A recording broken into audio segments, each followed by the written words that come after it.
বাংলাদেশ গত 7 বছর যাবৎ মিয়ানমার হতে আগত 12 লাখেরও বেশি রোহিঙ্গাদের মানবিক কারণে আশ্রয় দিয়ে আসছে।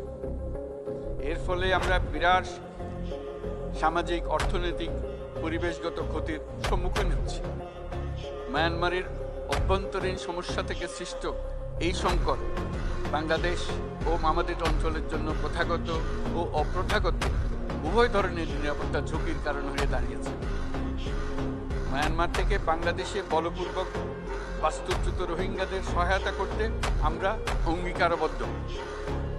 আমরা রোহিঙ্গাদের জন্য মানবিক সহায়তা কার্যক্রম চালু রাখা এবং তাদের টেকসই প্রত্যাবর্তন নিশ্চিত করার উদ্দেশ্যে আন্তর্জাতিক সম্প্রদায়ের পর্যাপ্ত সহায়তা অব্যাহত রাখার আহ্বান জানাচ্ছি। রোহিঙ্গাদের সাথে সংগঠিত হওয়া ব্যাপক ভিত্তিক মানবাধিকার লঙ্ঘনের জন্য আন্তর্জাতিক বিচার আদালত এবং আন্তর্জাতিক অপরাধ আদালতে চলমান বিচার প্রক্রিয়ার মাধ্যমে ন্যায় বিচার নিশ্চিত করাও সমানভাবে গুরুত্বপূর্ণ।